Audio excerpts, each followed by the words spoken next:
They call him the boss. Well, that's a bunch of crap. He's not the boss. He works for us. More than a boss, he's the owner. Because more than anyone else, Bruce Springsteen owns America's heart. Salve, galera, episódio novo na área, um novo formato de um formato antigo que vocês gostam pra caramba. Curiosos? Então, depois da vinheta. Nem eu entendi nada. Baby, we were born to run. Ó, já tem karaokê.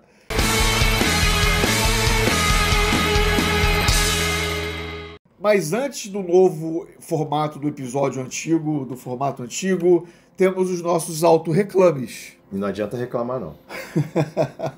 Se inscreva no canal, ative o sininho de notificações para você ficar por dentro de tudo que rola aqui e não esqueça de compartilhar esses nossos vídeos com seus amigos. E além disso, siga o Resenhando no Instagram, a nossa única rede social onde você sabe o que acontece e o que não acontece. Se você não tem conta, cria uma. Segue só o Resenhando que tá de boa. E você tem a campanha Pix, que você pode nos ajudar a fazer um canal melhor para você. E, segunda coisa, não se esqueçam de ler a descrição dos vídeos, que é muito importante, porque lá você também encontra todas as informações necessárias para não ficar perguntando coisas desnecessárias pra gente. E esse é o Cláudio Borges. Se você quer fazer parcerias, negócios com Resenhando, patrocínios, etc., ele é o homem. Tá aparecendo aqui o Instagram do Cláudio. É por aqui que você entra em contato com ele e pode fazer parte aí de um canal muito bacana. E seja mais um dos nossos 637 mil ouvintes, não é isso? Mais o que mesmo, Daniel? Mais o quê? Acho que é só isso, né? Comentar, né? Mas sempre com educação, porque... Importante. Exatamente, né? E também, antes da gente começar o novo formato de um formato antigo... A gente nem falou qual é o tema, mas... Pois é. Nossas dicas culturais. Vamos deixar para o pessoal ficar curioso, Mais curioso, né? Nossas dicas culturais. J-Rocks. Eu que sou responsável por esse quadro. Sempre preparado, J-Rocks. Você sempre preparado, que de fato dessa vez ontem eu já tinha pensado nisso. Eu queria indicar pra vocês uma banda muito maneira de Belo Horizonte, que por algum motivo é uma banda de hardcore com umas coisas bem interessantes também, meio de metalcore no meio, que por algum motivo ela é uma banda que não aparece tanto, é uma banda que ela tem as letras com muita consciência social, muito bem tocada, muito bem gravada, a banda já está aí desde 2007, se chama Pense. O nome da banda já indica o que você vai ouvir no som deles, então assim, vale a pena você pesquisar, vale a pena você conhecer, que eles têm vários discos, vários EPs, vários singles, tem muita coisa maneira aí, então dá uma pesquisada. A banda se chama Pense, de Belo Horizonte. Boa. Cláudio Borges. Eu sei que vão falar que a minha dica é preguiçosa, mas vocês vão entender que ela tem a ver com o tema do programa. Sério? Sério. Então vou indicar pra vocês um filme chamado Springsteen and I. É um filme sobre o Bruce Springsteen, só que a perspectiva dele não é contar a história do Bruce Springsteen, mas chamar os fãs para darem relatos sobre a relação deles com o Bruce Springsteen. Então é um filme muito legal. Você que pode ter algum tipo de questão ainda com o Bruce Springsteen, você vai ver o filme, você vai ver como é legal, como é a relação realmente dos fãs. Então tem fã do Brasil, tem fã da Suécia, tem fã... sei lá, e as histórias são muito divertidas, são muito legais, então vale a pena para você ter um pouquinho mais de familiaridade com a história do Bruce Springsteen. Tem alguma plataforma de streaming? Ele, que eu saiba, não tá em plataforma não, só mas acho que o YouTube você acha. Ele saiu em DVD, Blu-ray, saiu até no Brasil em DVD, talvez seja um pouco mais difícil de achar, mas você encontra. É um filme de 2013 e eu vi até no cinema. Porque ele estreou aqui no Brasil no cinema. Foi bem legal até de ver no cinema, porque eles ainda botavam um show, umas 5, 6 músicas depois do filme. Então foi bem interessante, bem bacana. Então essa é a dica. Bom, a minha dica cultural é: se beber, não grave. Ou se for gravar, não beba. Agora que a gente chama o anúncio de Epoclé. Agora a série, minha dica cultural é uma série que eu estou assistindo. Dexter Original Sin. Tá vendo? Eu tô esperando aqui alguém falar alguma coisa do meu lado direito, dizendo que eu sou preguiçoso também, porque eu escolhi agora. Eu não sei nem se você escolheu agora, mas eu não vou nem falar nada. Tá. Já tá implícito Já isso. tá, já tá. Não, mas a série, assim, eu gosto pra cacete de Dexter, a série do serial killer, enfim, tem tudo, acho que estenderam um pouquinho, 8 temporadas foi demais, mas até a 4ª temporada a série é completamente espetacular, e o New Blood que fizeram antes com ele, e agora esse Original Sin que conta como ele, jovem, foi orientado, treinado pelo pai para ser um serial killer do bem, se é possível que isso exista, né? Mas ele só mata gente que merece morrer. Enfim. Questionável, moralmente. É outro debate. Mas é legal que pô, os caras resgatam alguns atores dos anos 80 ou um pouquinho mais pra frente, como o Christian Slater, que faz o papel do pai do cara. Christian Slater, cara. O Patrick Dempsey Nossa! faz o papel do chefe. Não, mas ele foi ressuscitado naquela outra série. ER. Se não me engano, Grey's Anatomy. Grey's Anatomy. É tudo mesmo, série de médico, entendeu? Por aí vai. Médicos, gatos e gatas. Só tem, né? Só tem. Todo mundo lindo. É que nem aquele Chicago PD, os policiais. Só parece mulher bonita ali. E tem até a Sarah Michelle Gellar. Nossa, essa desenterraram mesmo. Exatamente. Tiraram a Buffy do caixão? Tiraram Não, se bem que ela não era vampira, ela caça vampira. Ela caçava vampira. Mas a série é bacana, conta o garoto que faz o Dexter, jovem, aprendendo. O cara é muito parecido com o Michael C. Hall, que faz o papel. E quando ele fica falando, quem conhece a série sabe que ele fica falando com ele mesmo. Sabe? Então a voz é do Michael C. Hall, do Dexter original. A série é bem bacana, são 10 episódios, eu tô no 7º já e tá caminhando bem pra caramba, uns negócios bem legais. Tem um plot twist? O plot twist maneiro pra cacete, do 6º pro 7º episódio, vale a pena você que curte conferir. Vamos lá, episódio agora, dicas feitas, reclames passados, discografia selecionada, Bruce Springsteen, Cláudio Borges. Então, um quadro novo. Por quê? Tem muitos artistas que têm uma discografia gigantesca. Então, pra gente ficar ouvindo aqui 20 e pouco... O Bruce Springsteen tem uma média de 20 álbuns, né? Pra gente passar limpo uma discografia com 20 álbuns é muito trabalhoso. Então, a gente resolveu fazer esse novo quadro que é a discografia comentada selecionada. Porque aí fica mais enxuto, a gente vai selecionar melhor os álbuns. Vocês podem discordar da seleção, claro, com a discordância é sempre bem-vinda. Mas a gente achou que esses 10 discos são discos extremamente representativos da história do Bruce Springsteen. Então, esse é o primeiro episódio da discografia comentada selecionada, ou apenas discografia selecionada. Enfim, eu botei o comentado aqui no meio. Não, mas é isso, a discografia selecionada ela serve para uma coisa. É óbvio que a gente fazendo isso, a gente chega a um denominador comum de discos que basicamente vão só 4 mãozinhas pra cima. Tudo assim, a pior mãozinha de repente vai ser 3. Enfim, mas serve pra uma coisa legal. Você, de repente, ouvir e ter interesse pra ouvir toda a discografia do artista. Acho que o propósito maior pode ser esse também. Pô, gostei, ouvi o que os caras fizeram, vou ouvir o restante, aí você chega à conclusão do geral da discografia da banda. A gente devia ter pensado nisso numas discografias pra trás. Aí eu não era obrigado a escutar Aerosmith inteira, seria ótimo. Não, até porque a gente faz essas discografias muito grandes, a primeira parte todo mundo assiste, a segunda ninguém. É engraçado então, isso, né? Até o Pink Floyd, cara, que a gente achou que ia mudar, né? Não foi, não. Tô surpresa, a galera vê a primeira e não vê a segunda, sabe? Sei lá por quê, não tem interesse, ou porque o algoritmo não entrega como entrega o primeiro, não sei. É quase como se você visse a primeira temporada de uma série que você gostou. Ah, não vou ver a segunda. Pois é. Que é o que acontece muito, especialmente aqui no Rio de Janeiro, né? Ah, pô, caraca, aquela banda maneira tá vindo aí. Já veio ano passado. Eu vi ano passado, eu já vi, não vou ver de novo, não. Aí a banda não vem nunca mais. Eu vi ano passado, eu vi há 10 anos. Eu vi há 10 anos. Se você não gosta da banda, ok, beleza, viu uma vez. Mas se você gosta, né? Pois é, eu não consigo entender. Mas vamos ao que realmente interessa de fato. Cláudio, faça as honras novamente, porque todos aqui gostamos do The Boss, mas Cláudio Borges é o grande fã do The Boss aqui na bancada. Então vamos lá, o primeiro disco que a gente selecionou é o Born to Run, que é o terceiro álbum do Bruce Springsteen e, na minha imodesta opinião, é um dos melhores e na minha relação ali de ordem, ele tá entre o primeiro e o segundo, porque eu sempre fico na dúvida qual que eu gosto mais. Mas o outro eu falo quando chegar. O Born to Run, ele era o terceiro álbum dele. Os 2 primeiros não foram bem sucedidos. A CBS chegou e falou assim, tem mais um álbum aí. Se não funcionar, acabou o contrato. E aí ele sai com Born to Run, que é uma obra-prima. Que foi o breakthrough dele. A produção é melhor. Essa parte foi legal. Foi melhor, né? Tá certo. É para o pessoal ficar já antenado que somos detentores da língua inglesa. Exatamente. Né?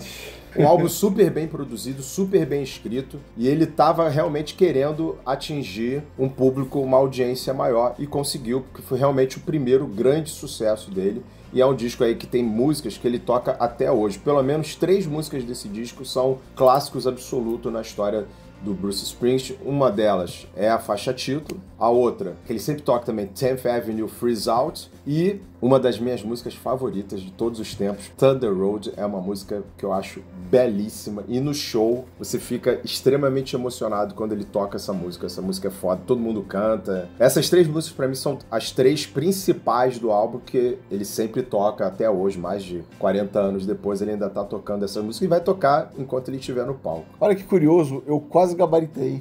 Quase gabaritou? É, porque assim, cara, o disco é inteiramente bom.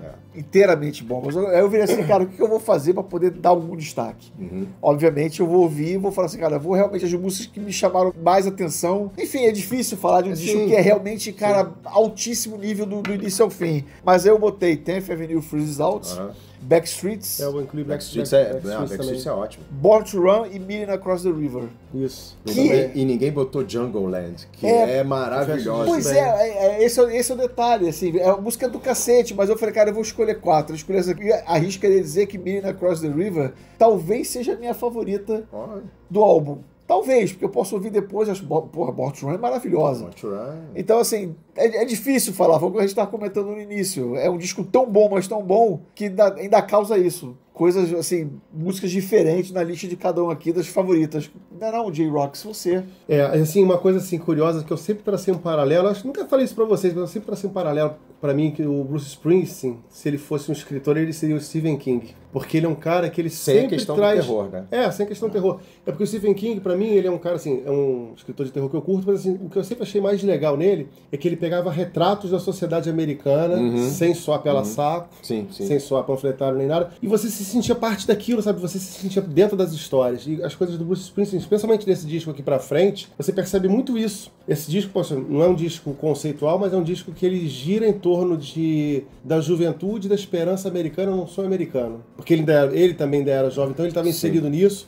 E você se sente parte das histórias dos personagens que ele cria ali, e criou ao longo da história dele esse tipo de conversa com o ouvinte dele, com o ouvinte, né? É o ouvinte dele. Nesse caso é ouvinte mesmo. Ouvinte, que eu sempre achei isso muito mágico, sabe? Assim, que você se sente parte da história. E esse disco aí, cara, é difícil. Todos os discos, na verdade, que a gente selecionou aqui, é difícil você escolher essa música ou aquela. Que tudo tá num patamar muito alto de qualidade, né? E o legal, quando ele falou do contexto da época, que você falou do lance americano, é que é o sonho americano às avessas, né?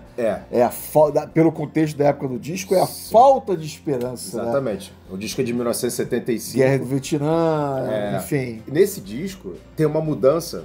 Tem essa mudança de chave dele, porque você pega os 2 primeiros discos, as letras, ele tá numa verborragia, as letras são gigantescas, você não consegue cantar, você não consegue memorizar as letras todas. E a música também ia para um caminho que às vezes batia no jazz, no folk, e nesse disco aqui foi um disco que ele realmente parou, e tanto que ele demorou um tempo para gravar o disco, até porque tinha essa pressão da gravadora. Ele refinou as letras, isso que você falou, que você foi certeiro, Jay, é uma coisa que realmente caracteriza a história dele como letrista. Essa coisa do jovem, nessa época do jovem, que fala assim, puta, eu tenho uma vida de merda, mas eu sonho... É a letra de Born to Run. Eu sonho em uma vida melhor. E o Bruce Springsteen sempre foi um cara que escreveu sobre a classe trabalhadora. Porque ele vem de uma origem muito... Working class, uma origem humilde. Né? Ele fala muito do pai dele, né? O pai dele trabalhava em fábrica, era uma coisa assim, não tinha ninguém ali com status, morava numa cidadezinha pequena, de New Jersey. Era uma coisa que ele também, você falou isso, né? Era uma coisa que ele também almejava. Eu nasci pra correr, eu não fui...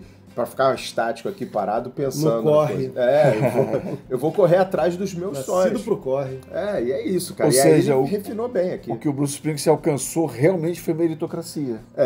Nesse caso, sim. Exatamente. E outra coisa também que eu acho legal, como você falou assim, que a gravadora falou assim, cara, esse disco agora tem que ser, senão vocês vão ser dropados, né? Era uma época que o artista se desenvolvia, não era como hoje, que não só as relações, mas tudo é líquido, ou é agora ou não é. Sim. Sabe? Então, assim, você não tem tempo hoje em dia do artista maturar nada, porque ou acontece ou não acontece. Aí acaba soando tudo muito igual, porque todo mundo quer copiar aquele cara que já aconteceu, então é ali que eu tenho que fazer. Sim. Nessa época você via que o artista ele maturava as ideias, maturava a própria arte dele, né? Então, assim, as coisas soavam muito melhor.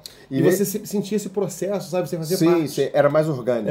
Eu acho que era mais natural que isso acontecesse, esse desenvolvimento artístico, né? Ele acontecia de uma forma um pouco mais natural. Nesse disco eu acho legal também, as letras e a música, elas têm uma coisa cinematográfica. Você pensa nos personagens, você consegue imaginar um desenrolar de acontecimento com aqueles personagens que ele introduz nesse disco. E outra coisa interessante é que ele falou assim, eu queria que esse disco fosse a ideia que ele tinha. O Roy Orbison cantando Bob Dylan sendo gravado pelo Phil Spector, porque ele gostava muito da produção do Phil Spector, que era chamada Wall of Sound. Então ele teve essa ideia na cabeça. E é muito legal, tem um documentário dele sobre a gravação do disco, que é muito legal, você entende melhor o processo dele ali, mas esse disco é sensacional. E eu vou fazer um adendo aqui, que as sobras do Born to Run que entraram numa coletânea depois, É um né? box chamado box, Tracks. Exatamente. Eu queria destacar uma dessas, são 7 se eu não me engano, eu queria destacar uma delas, Lovers in the Cold, cara. Isso é maravilhoso. Porra, essa música eu acho,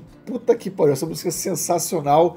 E faz aquela pergunta, por que não entrou no tracklist regular do Born to Run, se você cara? entrar nessa, você tá ferrado. Não, porque no início ele compunha de maneira tão prolífica que sobrava coisa pra cacete e ficava distribuindo música pros outros, até por causa disso. No próximo álbum tem a história. A gente vê nesse disco e na carreira dele o quanto ele foi influenciado pelo John Bon Jovi, né? Ah, verdade. É uma verdade. Eu nunca tinha parado pra perceber isso. Poxa, Diego, muito obrigado. Até nisso de compor muito, né? Poxa, que legal, né, cara? Tem uma outra similaridade aí Tem uma também. outra similaridade que aconteceu logo depois desse disco aí. Logo depois, como vários artistas tiveram problema com seus empresários, né? No caso dele, ele teve brigas que foram, obviamente, até judiciadas, passaram para partes judicializadas delas. Mas por que ele com teve o Mike problema Appel?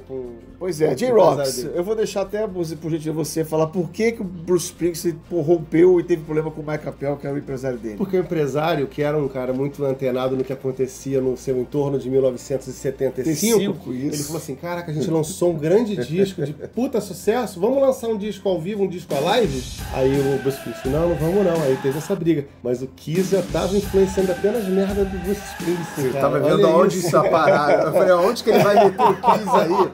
Aonde? Como? Mas ele conseguiu. Ele fez uma engenharia ali. O engraçado que a gente chegou, ele perguntou pra mim, você arrumou algum Kiss? Só pra eu falei, logo no começo. Agora eu entendi por que ele rolou a bola pra você. Logo no começo, Daniel. Açucarado, já tava preparado, eles preparam, depois eles falam assim, não, a gente tenta nada, eles sempre conseguem, eles sempre arrumam uma artimanha pra botar ali. E tem mais, aguardem. Tem mais do que sômetro, aguardem. Eu não consigo nem imaginar. Vamos lá, né? Quantas mãozinhas Cláudio Borges pra Borges Run? Eu daria 10, se possível, mas fica no 5 que equivale aos 10. 5. 5, não tem outra classificação possível pra Cara, esse disco álbum. fundamental, é a discoteca básica do cara, esse disco aí. Próximo álbum, Darkness on the Edge of Town, 1978. Como o Daniel falou, ele teve esse problema com o Mike Appel, que era o empresário dele. Batalha judicial aí, pra lá e pra cá, até que eles conseguiram encerrar e o Bruce Springsteen começou a gravar. Porque ele não poderia gravar, na batalha judicial, ele não poderia gravar enquanto estivesse acontecendo. Quando eles estenderam a turnê. E aí, quando acabou, ele entrou em estúdio pra gravar. E aí, pra mim... Por isso que levou 3 anos. 3 anos entre o outro, disco que não era comum nos anos 70, né? O comum nos anos 70... 2 discos por ano. Exatamente. Então era comum... saiu em 75, 76 vem outro. E não veio. Então demorou. Mas também quando veio, pra mim, essa é uma outra obra-prima dele. É um outro disco que tá no meu top 3. E é o disco que eu fico sem saber se é o primeiro ou o segundo. Entre um e outro. São esses dois, São então. esses dois discos. Darkness on the Edge of Town eu acho maravilhoso também. Ele é um disco que difere do primeiro, porque ele é um disco mais cru. E ele já tem uma tonalidade ali de desesperança maior. O primeiro, ele tá na esperança. Naquele ali você tem os sonhos, você, eu vou correr, vou conseguir, não sei o quê. Esse aqui já não é bem assim, ele já tá mostrando assim, cara... Não consegui. Por isso que eu acho esse disco meio continuação mesmo. Não, mas tem esse link mesmo. E ele passou pelo lance judicial com o empresário. Os personagens mais amadurecidos. Exatamente isso. Tem essa coisa um pouquinho sombria. Aí ele já tá falando... Tem uma música que eu acho bonita pra caramba, que é Factory. E é uma coisa engraçada porque ele sempre fala assim, cara, eu nunca trabalhei um dia na minha vida, em termos assim de fábrica. Ele falou, como meu pai, ele sempre fala do pai, né? Eu nunca trabalhei como meu pai trabalhou na fábrica. E ele escreveu essa música Factory para o pai e a experiência do pai trabalhando em fábricas. Então, ele sempre fala, cara, eu ganhei minha vida toda falando sobre alguma coisa que eu não tive relação. Toda a minha relação com isso é através de outras pessoas. E eu acho que isso é uma grande marca de um artista. É aquele que sabe interpretar interpretar e captar o que está acontecendo ao seu redor e transformar, mesmo que ele não tenha vivido isso. Então isso é uma grande marca. Tem uma produção diferente, mais crua do que o Born to Run, mas assim, eu acho ele maravilhoso. Esse disco aí ele tem outra parada que eu acho sensacional, que não sei nem se foi intencional, mas é aquilo, da coisa do artista que vai se maturando e você se envolve de verdade. Eu que gosto de trabalho com audiovisual e tal, ele estava passando por esse problema judicial, não podia gravar, é um disco de mais tom de desesperança, etc e tal, e a foto da capa você vê um Bruce Springsteen cansado, com uma cara de triste, de esgotado. É verdade. Eu não sei se isso foi proposital, sabe, mas assim, lindo que assim, a imagem da capa retrata o espírito do disco de forma assim, muito inteligente. Existe a sessão de fotos, né? Eu já vi isso, tem em livro. Você vê as fotos e você fala assim, cara, escolheram a foto certo, porque é exatamente isso que você percebeu. Tem essa coisa de tipo assim, tô surpreendido, Você não sei o que fazer. Esgotado, cansado, parece que assim, um cara que não tomou banho, só se vestiu, tirou foto. Eu corri e não cheguei em lugar nenhum. E aí tem essa poesia aí. Tem, e aí a gente entra na minha música favorita desse disco, uma das minhas músicas favoritas da história dele, chamada The Promised Land. Eu acho essa música absurdamente maravilhosa. Essa eu anotei aqui como destaque. Quando eu ouvi essa música pela primeira vez ao vivo, eu chorei copiosamente. Então, cara, esse disco é muito foda. Conta pra gente um pouquinho. Não, obrigado. Isso tem que sair, isso é espontâneo, não pode sair assim, que sai todo tremido, sai uma coisa horrorosa. Você falou da questão, né, da quantidade de música. Esse disco tem uma música que é um dos grandes hits dele, que não foi ele que gravou, que é Because the Night, da Patti Smith, que depois ganhou a versão que todo mundo, acho que a maioria conhece, que é da versão do 10,000 Manics. 10,000 Manics é uma versão muito popular. Do acústico. Eu conheci, não foi com 10,000 Manics, não. Até porque com Kill. Eu não conhecia a música, eu conheci com Kill. Quando eu ouvi, achei que era a música do Kill. Só fui saber também depois. Até anotei aqui também, botei um asterisco exatamente. Agora você imagina, o cara era prolífico. Aí teve que passar 3 anos sem lançar nada. O que ele compôs de música, cara? E essa música, Because the Night, a Patti Smith estava gravando um disco era uma rede de estúdios, num estúdio próximo a que ele estava gravando. E o engenheiro de som dele era o Jimmy Iovine, que depois se transformou num grande cara de gravadora e produtor, enfim. E ele era o engenheiro de som do disco, o empresário da Patti Smith. Falou: será que o Bruce tem uma música pra dar pra Patti Smith? Aí falou, vou perguntar pra ele. Aí o Bruce, tem. Toma aqui, Because the Night. Quando o John Landau, que é o produtor dele, foi o repórter que disse que viu o futuro do rock, se chamava Bruce Springsteen na capa da Time Magazine, quando ele descobriu isso, ele falou assim, não, cara, você tá maluco? Você vai dar essa música pra ele? Não. Aí falou, não, já dei. Mas essa música não combina com o álbum. Não combina com o álbum. Não tem nada a ver com o álbum. Faria assim, eu acho a música maravilhosa. Sim. Mas ela não tá no clima, não tá no ambiente do disco. Acho que ela ficaria completamente deslocada se ele tivesse colocado. Ele poderia até ter guardado pro próximo. Sim, mas nesse dava. Aqui não. Nesse aqui não caberia. Ganhou dinheiro com royalties de qualquer maneira, com direito autoral, então tá valendo. Só que essa história aí vai acontecer pelo menos mais 2 vezes. Você tem algum destaque? Além de The Promised Land, Badlands, que é uma música que ele muitas vezes abre o show e, cara, é sensacional quando ele abre o show com essa música, já começa lá em cima. A música título, acho. A música título é maravilhosa. Mas eu gosto muito de Prove It All Night, excelente, Streets of Fire, que eu adoro, e Racing in the Street. Caraca, eu não citou 2 que eu coloquei aqui. Adam Raised Can. Eu gosto, mas não é das minhas prediletas. Ela é mais rockão do exatamente. Não, mas e ao vivo fica mais forte ainda. E Something in the Night. Something in the Night, eu esqueci. Eu adoro Something in the Night, tanto que ela tá até marcada aqui. Tá vendo? Eu adoro essa música. Eu botei Badlands, Adam Raised Can, Something in the Night, The Promised Land e Darkness on the Edge of Town, que eu acho essa música sensacional também. Aí fazer aquilo que o Bruce Springsteen começou, ele abriu a trilogia de Badlands sensacionais. A música, a banda e a música do Metal Church. Irmão, eu achei que Balance era uma música do Kiss, porque ele começou não, dessa vez não. É porque, Balance é o Jake Lee, meu guitarrista favorito, e Balance é a música do Metal Church também, que eu acho a música sensacional. Uma curiosidade em The Promised Land, que toda vez que ele toca essa música ao vivo, que ela tem gaita na música, né? Ele pega a gaita, começa a tocar, quando ele acaba a música, ele entrega a gaita pra alguém na plateia. Todo show ele faz isso. J-Rocks, os seus destaques. Já falei, acompanhei vocês. E foi? A última a música título. Você até levantou o Dance on the Edge of Town. Darkness on the edge of town. Garoto, aí sim. Isso é bonito demais. Se emociona. Vamos lá. Aí vem pro próximo disco. Mãozinha, 5. 5, não tenho o que falar também. Terceiro álbum desse programa, 5º álbum da carreira do Bruce Springsteen, The River. Que ele ficou tanto tempo sem falar, aproveitou agora, falou pra caceta, né? Cara, álbum de 1980, álbum duplo, o que é uma coisa já em si difícil. 20 músicas. Música pra caramba. E ainda sobra música desse disco que vai pro outro. Eu gosto muito desse disco, só que pra mim esse disco tem um decréscimo com relação aos outros dois, porque eu acho os outros dois tão maravilhosos. E aí com 20 músicas é fácil de você botar uns fillers ali, então ele acaba não sendo a obra-prima que poderia ser se fosse um álbum simples. Ainda assim, há músicas aqui que são extraordinárias, tipo a faixa título, que foi a música que me fez virar fã do Bruce Springsteen quando eu vi a primeira vez lá em, sei lá, 84, 85, acho que foi 85. Quando eu vi essa música num clipe, eu falei, esse aí é o amor da minha vida. Assim como vocês têm o Paul Stanley, eu tenho o Bruce Springsteen. É o homem da sua vida, né? Diria que sim, me ensinou muito. Foi um cara que me ensinou bastante. Então, mesmo um álbum duplo, tão prolífico, né? Ele tem preciosidades aqui e tem mais uma história sobre música que ele queria dar, que ele compôs. Um grande sucesso do disco, talvez o maior sucesso do disco, é Hungry Heart. Que é a que eu mais gosto.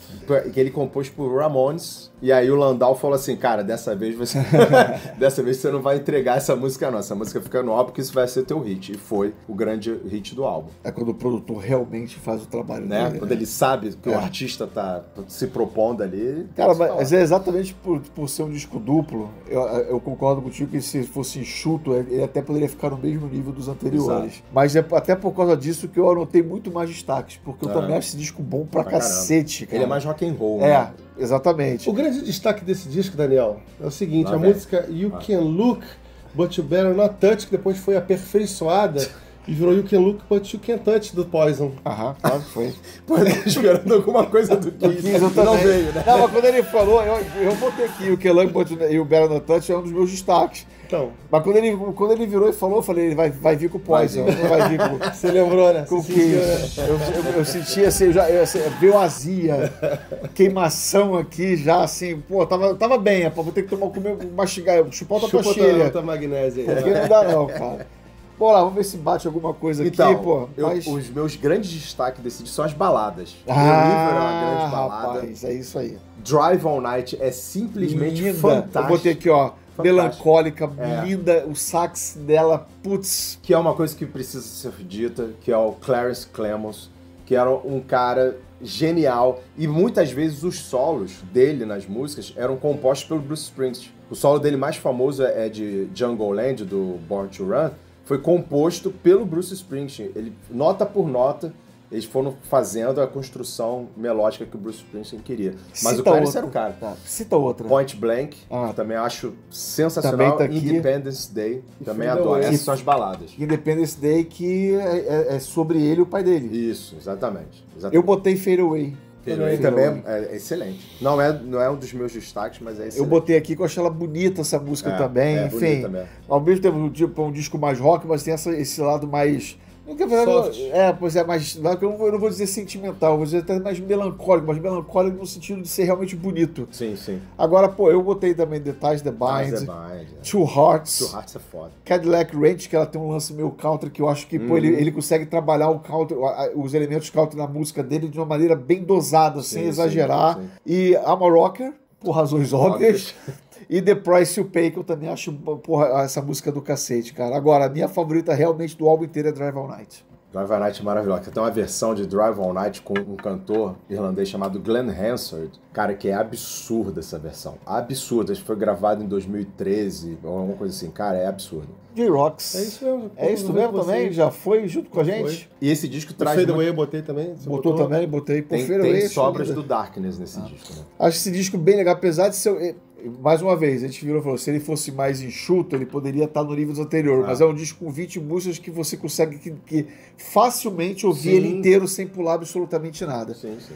É porque é natural você pegar um disco com tantas músicas e manter o nível lá em cima, né? Mas é um disco muito bom. Quantas mãozinhas de rocks pra ele? Eu tenho um problema com disco duplo de estúdio, por causa disso, né? Mas como o Bruce Springsteen vai levar 5. Eu dou 5 também. Eu vou dar 5 também. Eu não daria, mas vou dar...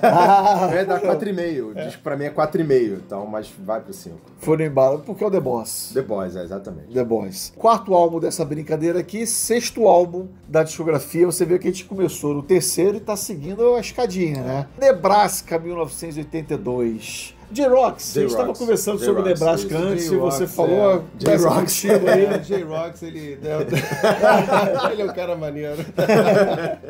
Cara, eu tava falando com eles aqui antes da gente gravar, esse momento inicial que é, porra, muito prolífico, qualidade lá em cima no talo, é tudo maravilhoso, mas de alguma forma, esse é o disco que eu mais gosto. Não tem um porquê exatamente, embora eu até acredite que seja pela questão de ser um álbum muito orgânico, intimista. Você, assim, pra quem não sabe, é um disco que foi gravado só ele na casa dele, com violão e um gravador ali. Então, assim, você ouve as falhas de alguma capada de nota, alguma desafinada leve, respiração. Não é um disco muito produzido, muito pelo contrário, ele soma como uma demo, até porque talvez era uma demo mesmo. Mas quando você ouve, esse foi o disco que eu ouvi com mais carinho. Parece que você tá sentado na sala ouvindo ele tocar, ouvindo ele gravar. Então, assim, isso criou uma conexão maior pra mim. Eu acho que no final das contas a música é muito isso, é de você criar a conexão. E esse disco, pra mim, é o que, da carreira dele, o que mais trouxe isso pra mim. Se tem algum destaque? Cara, o disco inteiro, cara, a música Nebraska. A música Nebraska é absurdamente foda. É absurdamente foda. Abre cara. o álbum, né? Abre o álbum. O disco inteiro é Open All Night, Reason to Believe, tá? O disco inteiro é muito bonito, cara. Não tem como destacar, sinceramente, eu acho ele perfeito, de cabo a rabo, e eu acho ele muito bonito. E quando eu tava ouvindo, é um disco que queria que você tava falando, me criou uma melancolia, mas uma melancolia gostosa. Não era uma tristeza de baixo astral. Era assim uma coisa gostosa, sabe? Um calorzinho no coração. Das 3 músicas que você citou como destaque, elas estão aqui na minha lista. Ele é melancólico, mas ele também tem uma carga que puxa você um pouco pra baixo em outro sentido. Porque Mas por causa do conceito, né? Conceito. A música Nebraska, que é narrada sob o ponto de vista de um assassino, ela tem essa coisa mais intimista, mas, cara, você quando sabe do que ele tá falando, você fica assim, porra, não é só intimista, ela tem um twist ali, sabe? Uma coisa que te deixa meio assim, porra, cara, não sei se eu gosto, não sei se essa letra aqui me incomoda. Essa é uma letra que sempre fiquei assim. Mas a arte tá aí, mas não, mas é exatamente isso, Esse incômodo é um incômodo que você fala assim, pô, o cara tocou num ponto ali, no nervo. E aí você fica incomodado. E é um disco muito diferente, né? Porque ele quebra, não tem nada a ver pra trás, não tem nada que seja parecido com esse disco, porque era um disco, não era um álbum, eram as demos que ele ia levar pra banda gravar e aí fazer o álbum. Só que ele não gostou do resultado com a banda e preferiu lançar, ele até cogitou em lançar uma versão dupla, o álbum com as demos e o álbum com a banda, mas ele não gostou do resultado com a banda e aí ele preferiu lançar o disco dessa maneira. Mas eu acho o disco belíssimo. O grande mérito do Bruce Springsteen nesse caso é o cara conseguir musicar esse conceito e te dar exatamente a sensação que o Jay falou. Sim. Sabe, é um tema pesado, mas você ouve aquilo e fala, cara, é bonito. É óbvio que muita gente escuta e não se toca. Escuta e não ouve, é isso aí. E a gente vai falar muito sobre isso no próximo álbum até. Mas tem muito disso. Aí quando você vai ouvir, vai pegar o conceito, vai assim, pô, cara, é um assunto pesado, que incomoda. Sim. Sabe, que faz você pensar, mas ao mesmo tempo você consegue fazer isso com uma trilha sonora pro teu pensamento, que é uma trilha sonora bonita. Que te envolve, né? Exatamente. Não faria sentido se ele fizesse músicas alegres para isso aqui. Ele conseguiu fazer algo bonito e melancólico para passar a mensagem. Eu acho que isso é um grande mérito desse disco para mim, cara. Aí eu vou citar aqui, cara, eu botei o que acho que o Jay falou. Eu gosto muito de My Father's House, Atlantic City e Mansion on the Hill. Atlantic City é a minha favorita, disparada no top 10 de músicas dele, tá lá. Acho essa música absurda, a letra acho foda, o refrão dela é foda. Ficou. Baby, everything that dies someday comes back to make a point. Chega. Senão lágrimas vão rolar. In Atlantic City. Hey! E quando toca essa música ao vivo, ele toca com a banda, não toca a versão igual, toca com a banda, aí a banda põe uma energia ali que a música não tem, né, em disco. Cara, eu gosto de todas essas músicas que você falou, acho que eu concordo com o Jay, que assim, é até difícil dar um destaque, porque é uma obra muito concisa, muito integrada uma música na outra, mas Atlantic City é minha favorita, Nebraska é outra favoritaça, Mansion on the Hill também, adoro essa música, acho sensacional, Johnny 99, Highway Patrolman, é outra música, adoro essas músicas. E é um disco que não tem ele na capa. É verdade. Não tem. E até aquela coisa assim da estrada em preto e branco, assim, uma coisa que tem a ver. Esse é um disco que o Jay falou de imagem, né? Dele trabalhar com imagem, essa coisa. É um disco que, pra mim, quando eu imagino qualquer coisa desse disco, tudo é em preto e branco. Talvez por um reflexo da capa ali, mas é um disco assim. Eu vejo o Bruce Springsteen tocando essas músicas num quarto escuro. e um filme preto e branco. Não, nada colorido. Mas é um disco que eu acho sensacional. E é um grande disco que é sempre apontado pelos críticos como um dos grandes discos dos anos 80 ou até da história da música, assim, porque realmente tem essa carga, porque foi bem corajoso dele lançar demo, porque quando que a gente já ouviu um artista que vai lançar um disco e vai falar assim, cara, as demos são boas pra caramba, eu vou lançar as demos e é isso aí. E foi isso. Então é bastante corajoso também. Teve banda que lançou as demos não eram boas. Por exemplo, o Hot The Shade de Pista cheio de coisa demo. Eu falo pra vocês que eles conseguem. Mas tinha umas que estavam boas, eu gosto muito. Tem sempre uma brecha ali. Eu quis dar o outro lado da história, o outro ponto de vista em relação a lançar demos, né? É verdade. Vamos lá, né? 5 mãozinhas já. 5 mãozinhas. 5 Cinco. mãozinhas. Próximo álbum, seguimos aí na sequência. 5º álbum dessa brincadeira, não é isso já? 7º álbum do Bruce Springsteen, Born in the USA, um grande sucesso comercial, provavelmente não, com certeza o álbum mais conhecido por qualquer mais pessoa. Mais conhecido, mais vendido. Eu lembro, tem uma cena relacionada ao Born in the USA que eu acho muito engraçada, no filme Gente Grande 2, do Adam Sandler, ele dá na casa dele uma festa que o tema é anos 80. Aí, quando ele chega em casa, ele tá calça jeans, uma camisa branca, e então os filhos, pai, você não tá de fantasia? Aí ele vira, tá com o lenço no bolso, o boné no bolso, perdão, faz a pose. Aí, vocês não conhecem Bruce Springsteen, não sabem quem é o The Boss? Aí os filhos, não, é ele. I stink as a father, eu não sei. Hey, Dad, why do we have to wear costumes and you don't? I am wearing a costume. Bruce Springsteen, born in the USA. Who's Bruce Springsteen? I guess some guy with a giant butt? You don't know who the boss is? I stink as a father. Essa cena é muito emblemática do que representa o Bruce Springsteen. Não só esse álbum, mas assim, cara, eu não ensinei para meus filhos quem é o The Boss. Enfim, eu queria... Eu espero que você não ensine seu filho a assistir filmes do Adam Sandler. Mas eu odeio o Adam Sandler. Não, mas há bons filmes. Há bons filmes do Adam Sandler. Não, tem um que é sério. Eu não lembro. Joias Brutas. Não é isso não. É um filme que até ele usa Bruce Springsteen no filme. Que ele é fã do Bruce Springsteen. Pra cacete. É um filme, em inglês chama-se Rain Over Me, que é até o título de uma música do The Who que é usada no filme. É um filme que ele sofre de transtorno pós-traumático por causa do 11 de setembro, que ele perde a filha e a mulher no 11 de setembro. Esse filme eu não Cara, esse filme é bom pra cacete. E ele é o principal do filme?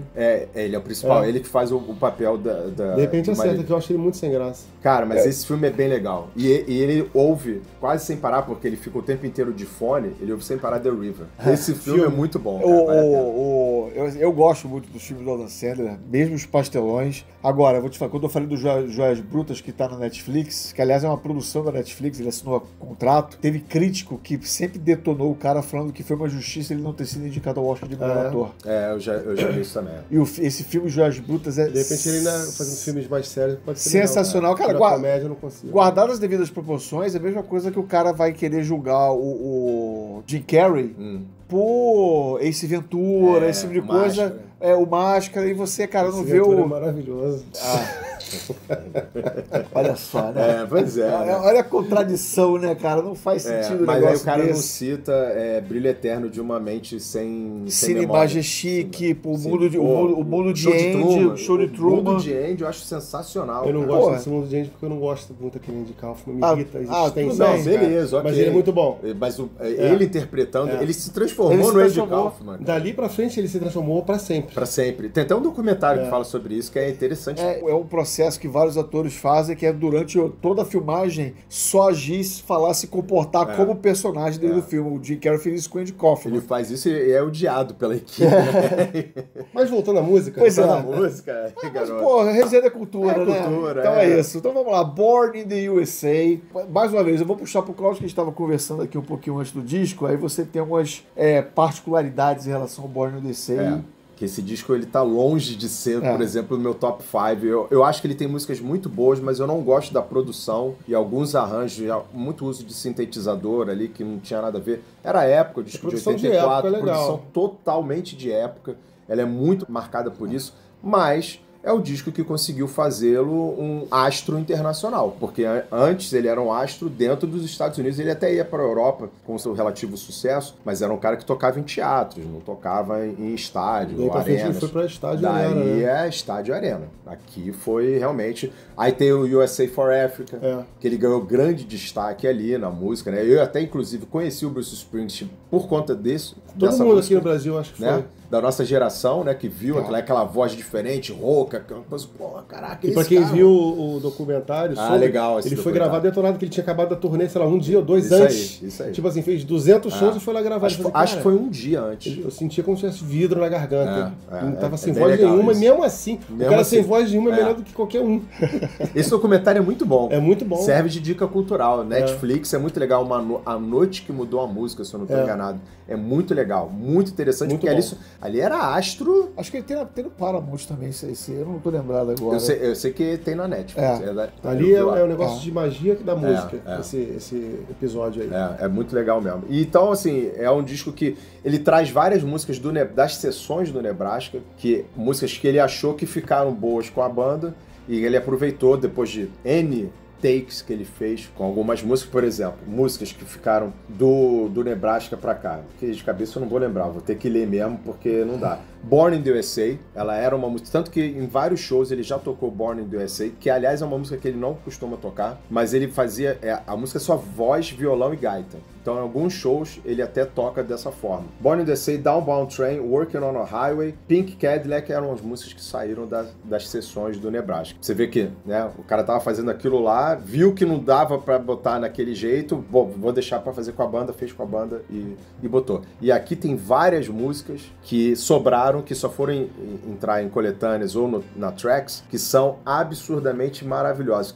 Uma, Murder Incorporated, e a outra, que é uma das minhas músicas favoritas, que ostenta a minha tatuagem, inclusive, que é This Hard Land. Ele realmente estava muito prolífico. Muito, muito, muito. Ele tinha, assim, música pra dar, música pra deixar. E aqui tem um outro episódio, com a música Cover Me, que ele compôs pra Dana Summer. O John Landau foi lá e falou assim, de novo, não. Você vai ficar com essa música aí, não vai dar essa música pros outros. Mas, cara, é um disco que eu gosto pra caramba de várias músicas, mas essa questão da produção me incomoda, porque eu acho muito diferente do que ele fazia antes. Então não é um disco que atinge meu coração, mas tem músicas aí realmente sensacionais. A produção não me incomoda tanto. A gente tá conversando antes, tem um uso não exagerado, mas não tem um uso mais de sintetizadores, assim, eles estão mais proeminentes, né? Mais na cara. Mas o grande mérito desse álbum pra mim é o cara, ele ter conseguido fazer um álbum de época.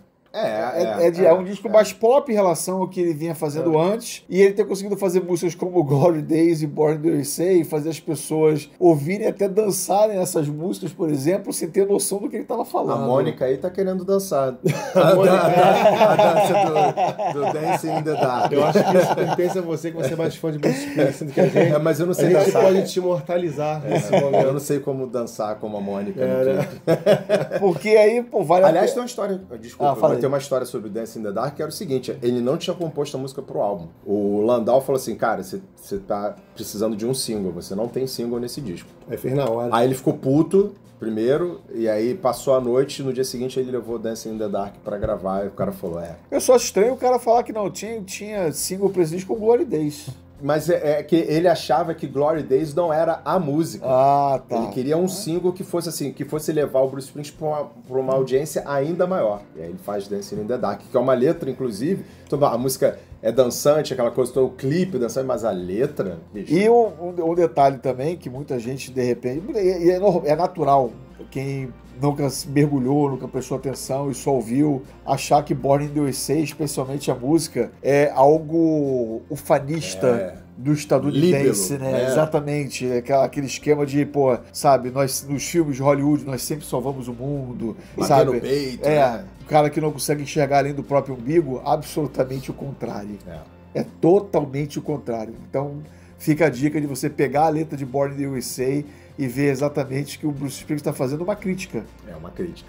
não fazendo esse lance ufanista que todo estadunidense tem. Eu já li jornalista no Brasil, que eu não vou citar nomes, embora eu saiba de cabeça, falar que a música era um libelo ufanista da América, que foi até usada pelo Ronald Reagan na campanha dele, foi usada, mas quando Bruce Springsteen descobriu, ele mandou retirar a música da campanha, né? Que eles têm aquela ordem lá de cease and desist. Manda e fala assim, ó, se continuar, vem processo judicial pra cima de você. Teve político lá nos Estados Unidos que usou, político do Partido Republicano que usou We're Not Gonna Take It do Sid System. O cara não entendeu a letra da música, e não. O Dee Snider mandou também parar. Mandou tirar também. Enfim. Uma curiosidade também é que Dancing in the Dark ele tinha gravado um clipe, não gostou, achou o clipe caído. Até eu vi o clipe original, só eles tocando mesmo num lugar, numa sala escura. Aí regravou com um diretor brabo do cinema americano, que eu não vou lembrar agora o nome. Também não lembro. Aí foi aquela ideia lá da parte ao vivo. Você acha que foi eles chamam... Scorsese? Não lembro. Mas é um diretor pica, eu também esqueci, mas é um diretor pica. Aí ele quis fazer, aí foi a menina que faz o Friends, né? A Mônica. Mas eu não lembro o nome dela, de atriz. Courtney Cox. Courtney Cox, é. E ela fala que ela foi escolhida justamente porque ela era menos preparada. Que ela falou assim, cara, me chamaram assim, então tá, beleza. Ela realmente subiu com aquele jeito de, caraca, o que eu tô fazendo aqui? Ela não subiu como uma atriz interpretando, né? Até aquela época eu acho que ela nem... ela não era nem conhecida. Não, tava muito iniciando. Ali que abriu as portas pra ela. Até no Friends tem citação disso. Tem. Ela com um disco, não sei se é Fleetwood Mac. Por que o Bruce Springsteen está dentro da capa do disco do Fleetwood Mac? Algo do tipo. Ela puxa esse assunto. Engraçado pra caramba. Honey, why is the Bruce Springsteen CD in the Cat Stevens case? Let's just say if I can't find the right CD case, I just put it in the nearest one. Brian De Palma. Brian De Palma, eu falei com você, mas é o Brian De Palma, que eu sempre confundo os dois também. Tem uma música que eu adoro, essa é realmente uma das músicas que eu gosto muito desse disco, que é No Surrender. Quando você entra na E Street Band, você só sai morto, né? Você só sai morto. Mas o Steve Van Zandt... Isso depois de um tempo, né? Depois de um tempo, Porque... O Steve Van Zandt, ele entra no Born to Run, fica até aqui, mas ele sai no Born in the USA pra fazer uma carreira solo. Uma carreira solo farofada. Farofada pra caramba. Inclusive tem relação com o Bon Jovi, hein? Tem relação com o Bon Jovi aí.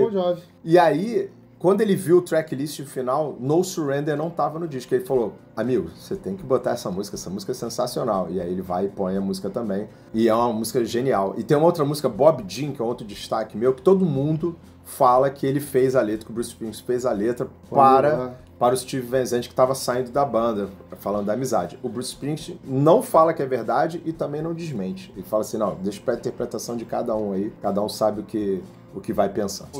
Destaques. Cara, eu botei aqui na minha lista, eu gosto muito desse disco, cara. Eu só tenho uma ideia. Born in the USA, Darlington County, Working on the Highway, I'm on Fire, No Surrender, I'm Going Down, Glory Days, Dancing in the Dark, My Hometown. Então valeu, galera. Então vamos lá. É isso, eu gosto muito desse disco exatamente porque eu acho que ele conseguiu sair um pouquinho, digamos, sei lá, da zona de conforto dele pra pôr uma coisa que se fazia mais na época e fazer muito bem. E, cara, e deu certo. Deu uma modernizada. E deu certo. O disco mais bem sucedido comercialmente dele é o disco que, pelo qual a grande maioria das pessoas que não são realmente mergulhadas no trabalho dele conhecem o cara. E, como eu falei no início, a cena do Gente Grande 2 é icônica. A capa acabou se tornando icônica. Um troço simples, um boné vermelho, a camisa branca, a calça jeans. E sim, eu acho esse disco muito emblemático. E tem a bandeira americana. Que tá de frente pra bandeira. Pois é extremamente emblemático esse disco. E detalhe, esse lance dele do boné, a camisa branca, calça jeans, é o working class mesmo. Working class total. Sabe? À frente da bandeira dos Estados Unidos. Então... o clipe que fica sempre acentuando a bunda dele. Toda hora a câmera chega na bunda dele o tempo inteiro. Tá tu do clipe, Jay? Hã? Você viu que eu não trouxe isso. Mas é que eu não tenho problemas. Mas isso é dele. Eu não tenho problemas com corpos masculinos. Eu sei disso, pô. Eu também não... A gente já ficou, inclusive, né? Eu também não tenho esse problema. Mas dito isso aí, My Hometown. My Hometown é foda. Essa é foda. E podemos partir para as mãozitas. Essa aí eu vou mandar 5. Eu também mando 5. Eu gosto muito desse álbum. Cláudio vai de 4. Vou de 4. Depois dessa história que eu falei da calça apertada, ele vai de 4. Eu fico no 4, porque realmente ele... Se eu fizer um top 5... Não fico não. Se eu fizer um top 5, ele não entra nem no meu top 5. Eu gosto do disco, acho legal, mas não é daqueles discos mais... Por exemplo, uma coisa que me irrita, Glory Days, eu acho a música boa, mas aquele arranjo de teclado eu acho horroroso. puta, eu acho horrível, cara. É muito de época, muito, cara. muito. Eu acho legal. Isso aí me tira um pouco da conexão, aquilo que o Jay tava falando de conexão, né? Isso me tira a conexão aí, porque me irrita, cara, essa parada. Então, não dá. Então, pra mim é 4. Mas faz sentido, então, as suas 4 mãozinhas em relação a isso. Vamos lá, já foi metade da brincadeira, né? Sim, sim. Então, vamos lá para a segunda metade. Tunnel of Love. Tunnel of Love, Tunnel of Love, let me visit your Tunnel of Love. Tunnel of Love, boa do disco solo do Gene. Eu sabia que era um disco solo. O meu conhecimento dos discos solos do Kiss, ele se restringe ao do Ace. Pô, do Postano é bom pra cacete. Não, eu conheço assim de ouvir, mas nunca fiquei. Eu até tive na época os vinis, o Gene, o do Paul e o do Ace. O que sempre gostei foi o do Ace, de cara. O do Paul eu achava que era muito igual ao Kiss, aí não sei por que não me pegou. E o Gene eu achava uma porcaria, mas enfim, esse é papo pra discografia do Kiss. Que você pode entrar aí, que tem uma discografia do Kiss em 2 partes. Essa não foi selecionada, essa é comentadíssima. Vamos fazer selecionado agora? Vamos fazer Não, selecionado. a gente já pensou aí, o Daniel deu a ideia de fazer os ao vivo, né? Os ao vivo, e a gente chegou a conversar também de fazer um programa sobre os álbuns dos integrantes fora do Kiss, Então, se você gostou da ideia, escreve aí, que de repente a gente vai e faz. Diz aí e se inscreve, aperta o sininho, compartilha esse vídeo, entra no nosso Instagram e faz um Pix, valeu? É isso Seja aí. mais um dos 847.023 inscritos aí, ouvintes que nos acompanham, na família resenhando. É isso mesmo, exatamente. E Tunnel of Love, do Bruce Springsteen, então, 1987, 8º álbum, Cláudio Borges. Esse é um disco solo do Bruce Springsteen. Apesar de ter muitos músicos da A Street Band tocando no disco com participação especial, foi um disco que ele compôs e tocou várias coisas sozinho. Tanto que na capa não tem escrito A Street Band, é só Bruce Springsteen, embora alguns que tenham A Street Band também não tenham isso. Mas esse é considerado o primeiro disco solo dele, porque o Nebraska ele não foi feito com essa intenção. Ele aconteceu dessa maneira. Mas esse aqui seria o primeiro disco solo que ele realmente parou e pensou. E é um disco que eu gosto muito das letras. Eu acho as letras muito boas. Não é que ele tenha feito sobre o divórcio dele. Ele já estava casado e ele estava passando por esse processo de divórcio. E as letras, todas elas, falam sobre questões amorosas, dificuldade de você ter um amor maduro, de você lidar com o dia a dia de um casamento, traições, essa coisa toda. E eu acho um disco liricamente extremamente, até mais intimista, liricamente falando, do que o Nebraska, porque ele tá colocando ali tudo pra fora, que muitas coisas ele pegava e falava, né, das observações dele. Esse é um disco que liricamente ele tá falando muito dele. Então eu acho um disco belíssimo. Ele tem mais teclados também, porque tá nessa coisa dos anos 80, mas aí eu já gosto mais dos arranjos de teclado desse disco do que propriamente do Born in the USA. É, porque não são tão, digamos, não sei se datados é a palavra certa. Isso. Eu acho que sim. Eu acho que sim. Eu acho que é a palavra certa mesmo. Acho que já que você levantou essa bola aqui, propriamente o primeiro disco solo dele, ao longo da carreira tem muito isso do E Street Band, entra e sai, entra e sai. Sim. Tem um motivo pra isso? Era simplesmente, não, agora eu quero lançar e desejo ponto. artístico mesmo, desejo artístico. Ele fala assim, eu preciso fazer coisas diferentes, estou tocando com os mesmos músicos há muito tempo, quero trazer uma galera nova, explorar novos caminhos. E ele faz isso, tanto que na década de 90 ele não grava. O último disco que ele vai gravar com a A Street Band aqui foi o Born in the USA. Até chegar lá na frente, que a gente vai chegar no disco que ele volta a gravar com a A Street Band, mas ele fica aí um longo tempo sem gravar nada com eles. Você tem algum destaque de Rocks? Cara, esse disco... Aliás, você falou, mas também não deu Não dei, mas eu dou depois. Mas falar. Esse disco aí, por algum motivo também que eu não sei especificar muito bem, dessa leva toda que eu menos gosto. Não sei porquê, mas é.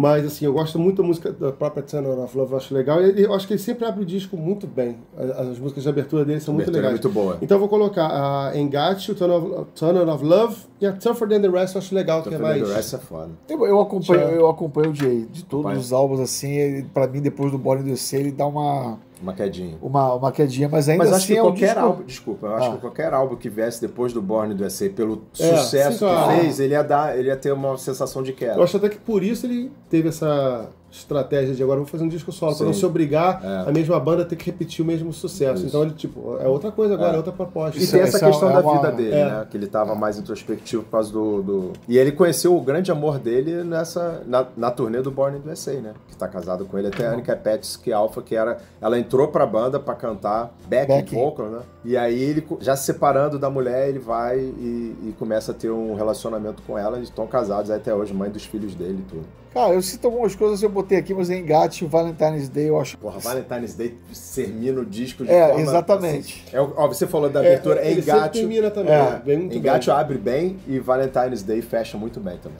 Cara, são basicamente isso, mas acho que Brilliant Disguise Ah, também. obrigado. Porque ele não falou, eu falei, não, ninguém vai falar de Brilliant Disguise. Porra. Que eu acho também a música legal. Cara, só, o disco é muito bom. Eu só acho, assim, que ele não é aquele disco como os anteriores, pra mim, obviamente. Mas tem músicas que são brilhantes como exatamente isso. Brilliant Disguise, Valentine's Day, Engatio. Enfim, mas é um disco realmente agradável de ouvir. Você vê que os discos dele, até o Born in the USA, são discos que tem uma coisa assim, anthem, né? Aquela coisa do hino, de você cantar plenos pulmões. Esse disco não tem isso. Não tem. Ele não tem, É porque ele ele não é tem mais nada disso. introspectivo, Mas a tá? introspecção. Brilliant Disguise, pra mim, é uma das melhores músicas dele, ponto. Eu adoro essa música. A letra é excepcional. Agora, vocês não comentaram uma música que eu amo, que talvez seja uma das baladas mais... Assim, daquela coisa do coração partido, coração Pesada. se partindo. É pesado assim ser o peso que a gente fala. One Step Up. Cara, eu acho essa música absurdamente maravilhosa, a letra dela, tudo, cara. Assim, agora, os destaques são esses mesmo que vocês falaram, e eu queria acrescentar One Step Up, porque eu gosto muito dessa música. E Two Faces também eu adoro. Mas Brilliant Disguise e One Step Up... Aliás, ele deveria até tocar mais One Step Up, porque ela foi single do álbum, tem clipe... Mas ele não costuma tocar essa música, não. Mas se pedir pra ele no show, ele toca. Tá? Ele toca. Porque tem muito disso. Né? Aliás, a gente fala assim, você assistiu Bruce Springsteen quantas vezes? Eu assisti 4 vezes. Tá, eu só assisti a um show dele uma vez só, que foi no Rock in Rio, que foi em 2013. E foi o show mais fraco que eu vi. O mais fraco, Dos e foi o quatro, melhor show daquela edição do Rock in Rio. Mas sim, disparado. Sabe? Então, assim, é curioso, né? Eu não tenho esse grau de comparação. Se eu não tivesse a comparação também, eu só tô falando que ele é o mais fraco, eu não tô falando que ele foi ruim. É porque os outros foram tão... Eu vi em São Paulo, 2 dias antes do Rio, eu vi em São Paulo, e o show de São Paulo, primeiro, que teve meia hora a mais. Isso porque no Rock in Rio, basicamente, pessoal, você tem que sair do palco, acaba. 2h40, 2h50 o show no Rock in Rio, né? Por questão de horário, a gente sabe que o festival tem essa questão. Mas São Paulo foram 3h30, 3h40. Ele tocou The River, que eu ouvi As Lágrimas também, obviamente, claro, foi uma das músicas favoritas. Mas foi um show maneiro pra caramba. E teve uma coisa curiosa no show de São Paulo, que tinha um cara na frente. Ele tava quase do meu lado, porque eu também tava lá na frente. Ele tava com um cartaz. Só que eu não conseguia ler, porque tava de lado, eu não conseguia ler o que tava escrito no cartaz. Chupa Cláudio Borges. Eu achei que o cara tava pedindo música. E tava. Só que tinha um adendo. Que ele tava pedindo pro Bruce cantar uma música chamada She's the One, que é do Born to Run, porque ele queria pedir a noiva em casamento que tava ali. Aí o Bruce Springsteen chamou ele pro palco e ele foi e pediu a menina em casamento no show.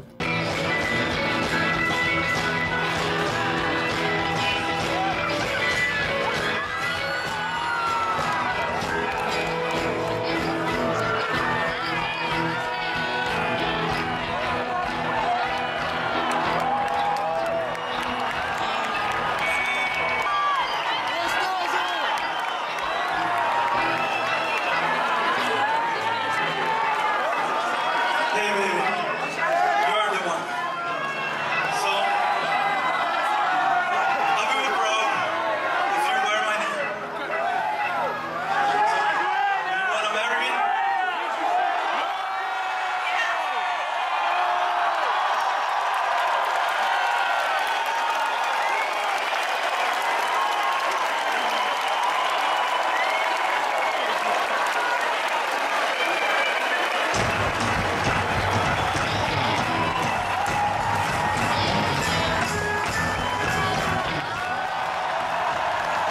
Que música ele abriu em São Paulo? Foi a Raul Seixas. Ah, foi a mesma que do Rock in Rio? Tá.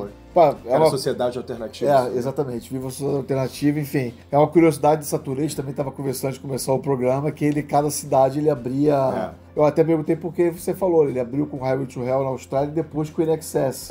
Don't Change, que é a minha música favorita do In Excess. Poderia ter aberto em São Paulo com outra música que não fosse o Raul Seixas. Não, foi Raul Seixas mesmo, porque na época ele pediu para que selecionasse algumas músicas que passassem para ele. Cara, eu sei que deram Raul Seixas e acho que Legião Urbana, eu não lembro qual foi a terceira opção. Porra, ainda bem que ele foi de Raul Seixas. Sabia? Eu tinha certeza disso também. Ele deve ter falado assim, que merda é essa? Eu vou repetir. Aqui no Brasil, que decepção, Brasil. Você tem tanta coisa maneira aí, vai me passar Legião Urbana, Brasil. E o lance legal é que, assim, ele botou a sociedade alternativa com um jeito dele. Você, obviamente, vai reconhecer que a música, né, ele não mudou muito a estrutura, mas tem uma coisa ali de transpor pro universo dele. Eu acho que foi uma versão legal. Eu não curto muito Raul Seixas. Acho um mérito histórico dele, não vou negar isso, mas nunca teve relação com a música. Eu também não curto muito, não. Mas a versão do Bruce Springsteen foi visceral pra cacete. Foi bem legal. Foi surpreendente pra quem tava assistindo ao show. E eu lamento muito que, até pelo show longo no Rock in Rio, daqui a pouco se olhar pra lá, as pessoas indo embora. Eu falei, gente, pelo amor de Deus, cara. Foi. Quando é que vocês vão ter oportunidade de assistir esse cara de novo? Eu achei bom, porque eu fui lá pra frente. Eu fui lá pra frente. Andando, enfim. Quem vai embora tá perdido, não quero nem saber. Eu sei quando acabou esse show, meu celular parecia árvore de Natal, de tanta mensagem que entrou. E todo mundo falou assim, caraca, agora eu sei por que você é fã do cara, pô, bem que você falou. Aí eu respondi pra todo mundo assim, eu te disse. Tu não foi no show porque não quis. Eu sei. Eu te disse. Corta o escapamento, eu te disse, você nunca ouve. Eu te disse. Carangos e motocas, né? Porque esse nome da motinha que fica, eu te disse. Uma coisa que é legal, a gente tá falando do show, você pode até não curtir tanto a música do Bruce Springsteen. Eu aposto com qualquer um. Se você for a um show do Bruce Springsteen, você não tem como não se divertir. É uma experiência messiânica. É quase isso, porque, cara, eu lembro quando eu vi Bruce Springsteen pela primeira vez em Nova York, no Madison Square Garden, 2 noites. Gastou agora da carteirada. Vou ter que gastar, sempre vou ter que gastar. Era assim, eles entraram no palco... 2 para 1. Foi mesmo. Foi 2012. 2012 o dólar tava 1,60. Nossa, tava uma maravilha. Assim, tava lindo. Podia ir assistir 2 shows do Bruce Springsteen lá, tava brilhante. Começa a tocar New York, do Frank Sinatra. A música e eles vão entrando, assim, por baixo, né, pro palco, abraçados, cantando New York.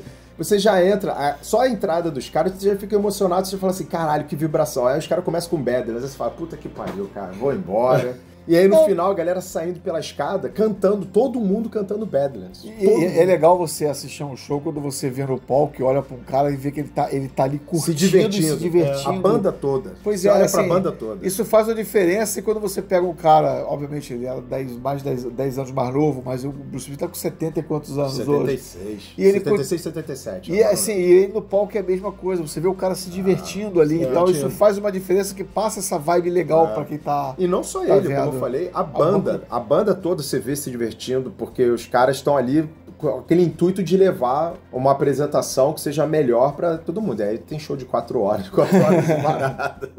Jay, você aguenta um show de 4 horas do Bruce Springsteen? Do Bruce Springsteen você aguenta, não aguenta do Guns N' Roses. Do Guns N' Roses vai ser difícil. Isso aí também nem eu aguento. Mas vamos lá, quantas mãozinhas? Eu vou mandar 4. 4 também. Também dou 4 mãozinhas aí, ó. Só não tivemos uma unanimidade até agora, que foi o Born in the USA. É verdade. Por minha causa. Vamos lá. Agora a gente vai pular dos anos 80 para os anos 2000.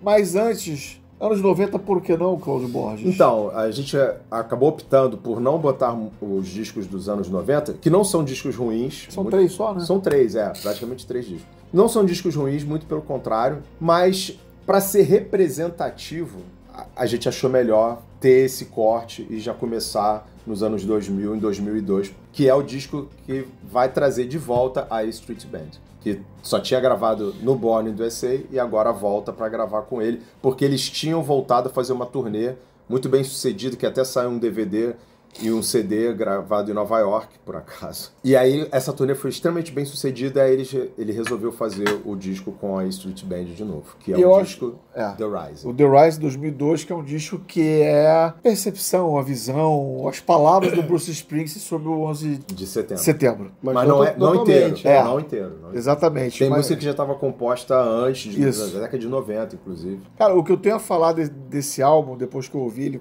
com atenção agora, é que até então, de todas as bandas, vários artistas fizeram alguma coisa a respeito disso aí. E até hoje eu só tinha realmente sentido uma coisa realmente... que eu realmente me conectei da maneira como o Living Colour tratou o assunto no Kaleidoscope, especialmente com a música Fly.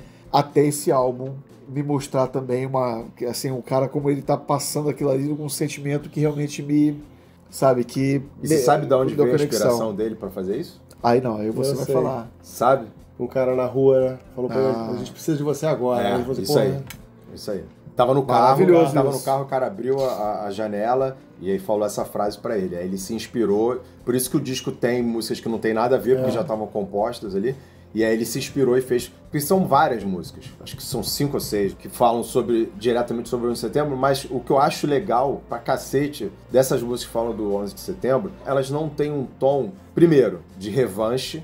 Não era dele querer proclamar uma guerra contra os caras, fazer esse revanchismo.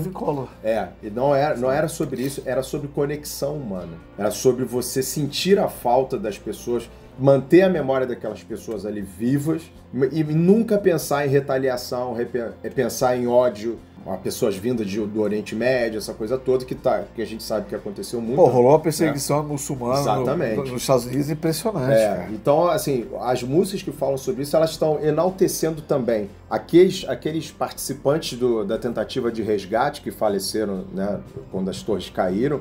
E eu acho que nesse aspecto a música mais bonita, com a letra mais foda, é Into the Fire. Cara, essa música me emociona. Essa música é foda pra caralho. The Rising também é uma música bem legal.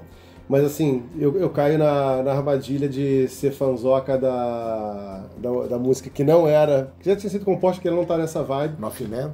Que é o Eliana Sunny Day. Eu adoro essa música, eu toco ela de vez em quando em casa, eu acho ela legal pra caramba. Mas Nothing Man também eu acho ela maneira pra cacete. O disco inteiro é legal. Ele tem esses momentos que você sente essa melancolia, um pouquinho espírito mais baixo e tal, como você falou.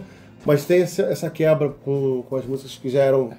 previamente já existiam, né? Que elas dão uma subida de astral, que não tocam nesse assunto. Então, eu acho até que por isso o disco soa legal.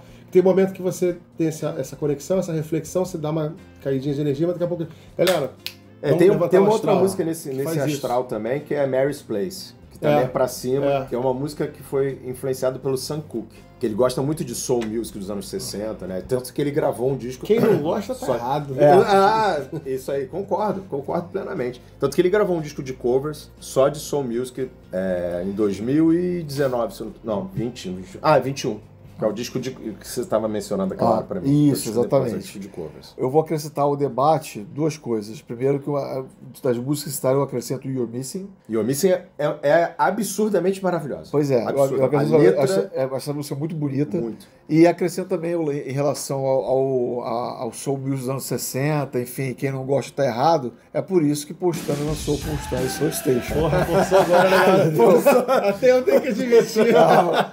Eu só queria virar e falar pra você. Ressaltar, né? Eu queria ressaltar, você, Bruce Springsteen fez isso, Postano fez isso também, então os grandes fazem isso, então é isso aí.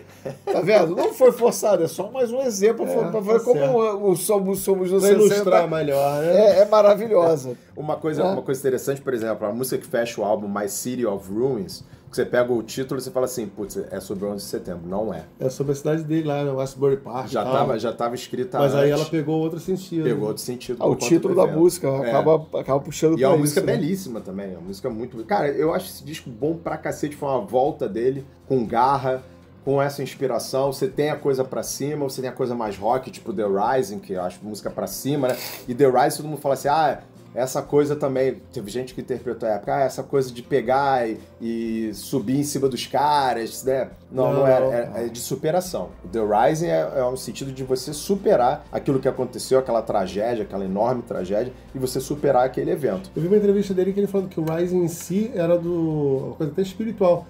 Sim, sim. Ver os espíritos subindo. Também tem isso, mas tem essa coisa de você superar aquilo que acabou, então você olha também pra essa coisa do espírito. Só tem uma música nesse disco que eu acho fraca, que eu tiraria facilmente, que é Let's Be Friends. Essa música, pra mim, é filler.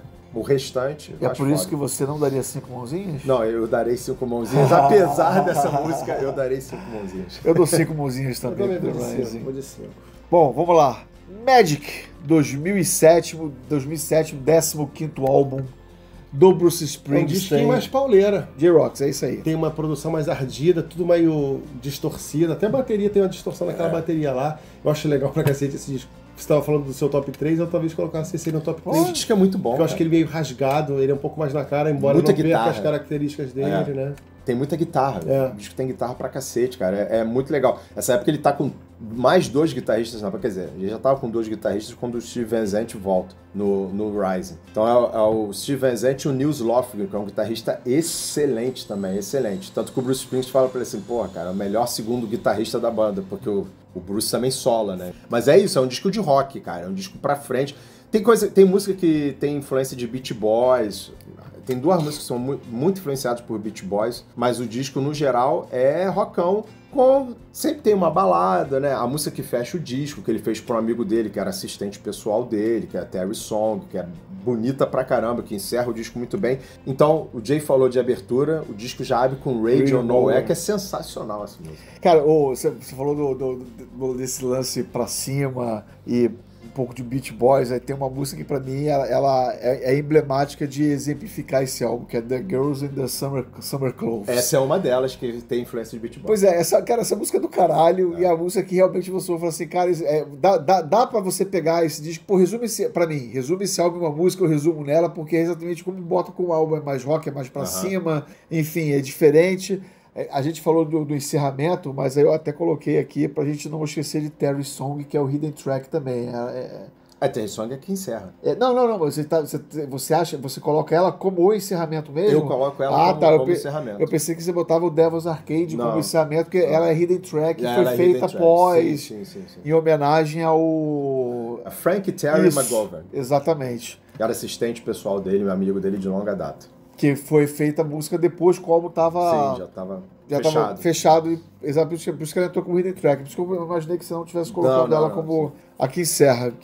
Tem uma outra música que você falou dessa coisa do pra cima, que eu gosto muito também, que é Long Walk Home. Acho essa música também muito boa. Eu acho que o Jay deve estar procurando ali os destaques dele. Vai lá, Jay. Vai falar dos seus destaques. A Radio Nowhere, que sim, pra mim sempre as aberturas são bravas. Girls in Summer Clothes é muito legal mesmo, que é uma música pra cima. E... cadê? Last to Die. Last to Die também é muito boa. Muito boa. Cara, esse é um disco, assim, mais um... Apesar do Bruce Springsteen ter, digamos, uma linearidade musical na carreira dele, ele consegue vir com álbuns assim, que sai um pouquinho, enfim, e continua mantendo a qualidade, sabe? Ele foge, sai um pouquinho da zona, pensa fora da caixinha dele, digamos, vou usar um termo que todo mundo gosta aí, mas mesmo assim ele consegue manter a qualidade. Eu fico imaginando se um dia ele resolver fazer um disco de hard rock, vai fazer um disco de hard rock bom pra cacete. Mas tem alguma coisa do Magic pra destacar? Não, acho que é isso, é um disco conciso, é um disco mais rock, mais vibrante, e vibrante em vários aspectos. Mais guitarra e menos guitarra. Produção é muito boa, produção do Brendan O'Brien, que começou a trabalhar com ele do The Rising e fez discos assim bem legais em termos sonoros. Tem uma música que vocês não falaram que eu gosto bastante, que é Will Be Coming Down, que pra mim ela tem o maior cheiro de Ramones, assim, mas Ramones misturado com girl groups, que era uma coisa que o Ramones também fazia, pegava umas covers de girl groups dos anos 60 e fazia. Essa música que me lembrou muito o Ramones nessa fase, eu acho essa música bem divertida. Quantas mãozinhas? Eu dou 5 pra esse disco. 5. Também dou 5. E é um disco de produção moderna da época. Da época, sim. Mas é porque o Brendan O'Brien, cara, esse cara é muito bom produtor, cara. Muito bom, ele é muito bom. Assim, você pode não gostar de... Pô, Pearl Jam, passou a trabalhar com o CDC também. Enfim, ele é muito... Todas as produções do cara, se você vê que tem esse lance moderno, técnico, mas ao mesmo tempo são completamente orgânicas. Sim. Esse cara é muito bom produtor. É muito bom mesmo. E uma variedade de artístico que ele trabalha, e o cara manda realmente muito bem. Penúltimo disco dessa brincadeira, o Western Stars, o 19º álbum, 2019. Jay, eu vou deixar você abrir, pedir pra você abrir, porque a gente tava conversando sobre ele antes. Esse aqui é o único dessa seleção aí que a gente colocou, que eu acho meio chatinho. Eu achei ele um pouco insosso, acho as músicas meio meio como você gosta de falar, meio modorrento, mas é um disco que não me pegou. Você falou que é um disco que precisa de mais audições. Eu tinha ouvido ele na época que lançou, eu achei chato. Aí eu fui ouvir de novo agora, achei chato de novo. Acho que eu preciso de mais algumas. Mas assim, esse é o único disco, não é ruim, longe de ser ruim, mas é um disco que eu acho ele tá sempre na mesma região ali, não tem muitas surpresas, ele é um pouco meio pra baixo. Sim, ele mais tem... devagar, andamento meio pra trás, eu acho um pouquinho chato. chato. Mas eu também Street Band, né? Mais um álbum sem a Street Band. Esse é solo. Eu também tive essa dificuldade quando eu comprei o disco do lançamento. Eu falei, caramba, que tem um disco chato. Nunca achei que esse dia ia chegar, mas chegou. É aquilo, né? O coração fala mais alto, você vai lá e fala, não, eu tenho que escutar mais. Se o Bruce Springsteen lançar um disco sem música, você vai gostar. Talvez não.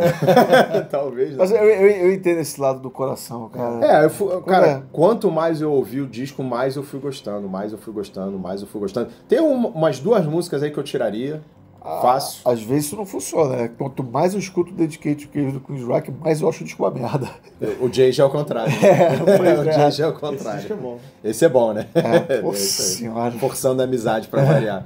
Mas a história do Western Sky é o seguinte, ele foi totalmente inspirado na música pop do sul da Califórnia, de alguns artistas ali meio ligados ao country rock, tipo Glenn Campbell. Então ele fez esse disco com essa ideia. E uma coisa que eu acho interessante no disco, depois de muitas audições, é como aí você começa a imaginar, né, a paisagem. Tem até um filme, ele com a banda e a Pat tocando o disco na íntegra. Então você começa a imaginar as paisagens, porque esse filme começa a mostrar as paisagens, que ele se inspirou, aquela coisa toda, muito evocativo. E é impressionante como ele conseguiu transformar a vastidão daquele cenário em algo extremamente íntimo. E tem uns arranjos de corda nesse disco que eu acho assim belíssimos.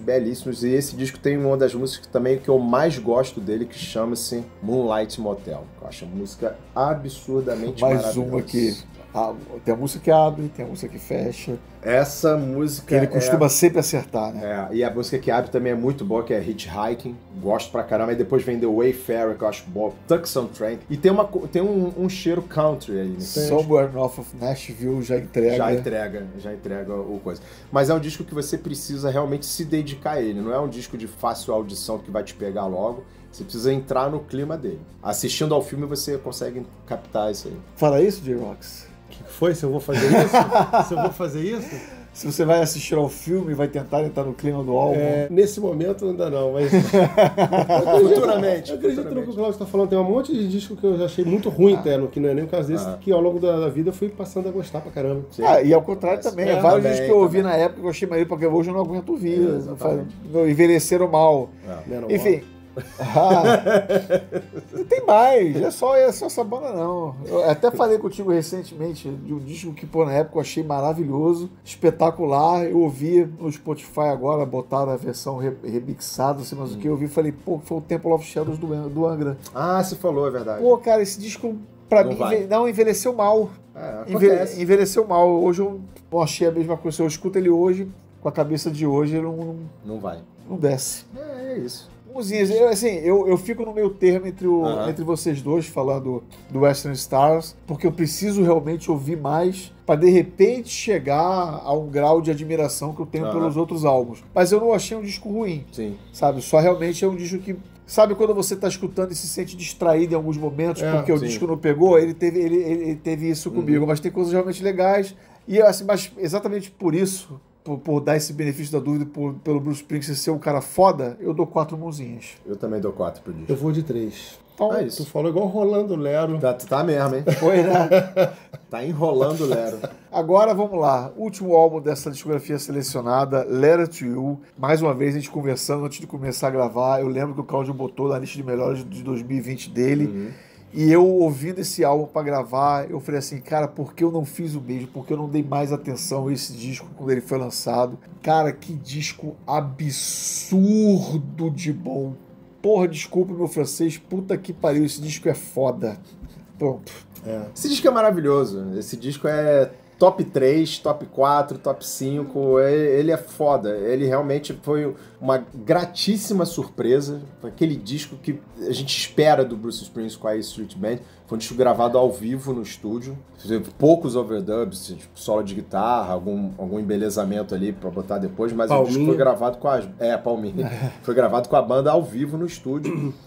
Também tem um documentário sobre a feitura do disco, que também é muito legal, todo em preto e branco, porra, é bacana pra cacete. Agora, é um disco, assim, absurdamente maravilhoso. 3 músicas, ele foi mexer no baú dele, foi pegar lá de trás, da época de 72, 73, músicas que ele compôs antes de gravar o primeiro álbum, inclusive, que são músicas que você ouve e você fala, por quê que esse cara não gravou essas músicas antes? Época, né? É, porque são músicas geniais. Uma delas é uma das músicas que eu mais gosto do álbum, que é If I Was a Priest. Eu acho essa música foda. E é um disco que fala muito de perda, de envelhecimento, da morte, dessa proximidade, porque ele se baseou na perda de um amigo dele, que foi da primeira banda que ele teve. Então, quando ele recebeu essa notícia, ele começou a pensar, a gente estava na Covid também na época, então você tinha essa sensação de mortalidade muito próxima, né? Ainda mais ele, um cara que já tinha chegado aos 70 anos, então você tem essa proximidade com a mortalidade, assim, te cercando. E aí você tem uma pandemia e você fala assim, fudeu, não passo dela. Tanto que teve membro do Ice Street Band que, quando ele foi se apresentar em programas, assim, esporádicos, teve membro que não quis participar por conta da Covid, que foi o baixista e a Suzy Terrell, o Greg Talent e a Suzy Terrell, que entrou posteriormente para Ice Street Band. Mas, cara, eu acho um disco, apesar de ter esses temas, é um disco pra cima. É um disco de reafirmação da vida. Ele fala, I'm alive, eu tô aqui. Apesar disso tudo que eu tô vendo, que eu tô enxergando, cara, eu tô aqui na vida e vou fazer o melhor que eu puder fazer pra aproveitar esse tempo que eu ainda tô aqui. Esse disco pra mim é brilhante. E vem no ponto exatamente do cara, pô, na idade que ele tava, nas circunstâncias que ele tava, o cara, depois dessa carreira inteira, lançar um disco como esse. Eu adoro uma das músicas que ele resgatou, que é Jane Needs a Shooter. Eu gosto pra cacete, que era... Ele até mudou um pouquinho o nome, era... Sim, se não me engano, era Woman Needs a Shooter. Ele trocou e botou o substantivo próprio, né? Eu acho essa música legal também, cara. A See You In My Dreams, cara, putz grila. Eu não vou dizer que See You In My Dreams boa... Porque é a do Gene? É a do Gene do Rock and Roll, seria sacanagem. Mas só pra constar. Mas já foi dito. Só pra não perder a piada. Só pra não perder. Só pra não perder a piada. Você não disse, mas falou. Lembra que eu te falei? Tem uma lá na frente, né? É? Que eu te falei? Era essa. Cara, mas essa música é linda. E mais uma vez encerra o álbum, que abre bem pra caramba com One Minute You're Here. Porra. Cara, bicho, esse disco é um negócio assim... Sério, se a gente for pegar, fizer a lista, grandes álbuns dos anos 2020, esse disco vai estar. Vai estar. A gente tá na metade desse período, e esse disco vai entrar com sobras, cara. Que disco. Eu tô fazendo um regret aqui.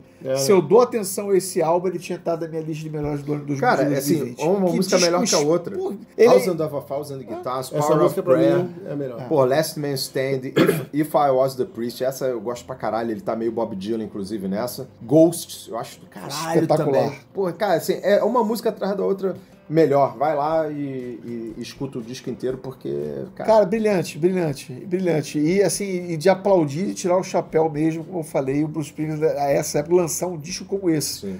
E depois que eu ouvi, eu falei assim, porra, cara, lança logo outro também, né? A Last Man Stand, por exemplo, tem um solo de sax que eu acho muito legal, que é o Clarence Clemons, que era o saxofonista dele, faleceu.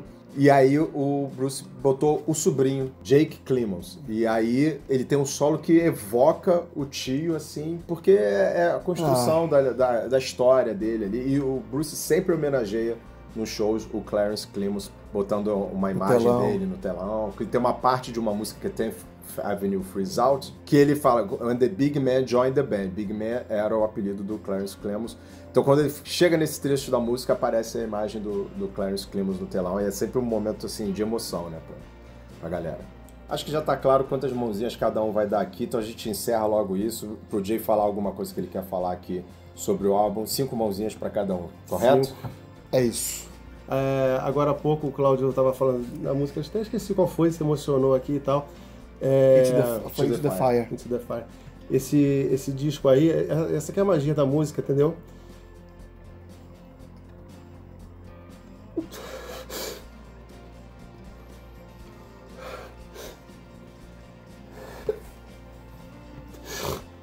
Meu pai estava doente nessa época desse disco. Eu estava me preparando para ir embora. Esse disco eu ouvi muito por causa disso. Eu acho que isso que é a música, sacou? Esse disco foi muito trilha sonora nesse período da minha vida, que foi puxado, vocês sabem, né? Eu queria falar isso só.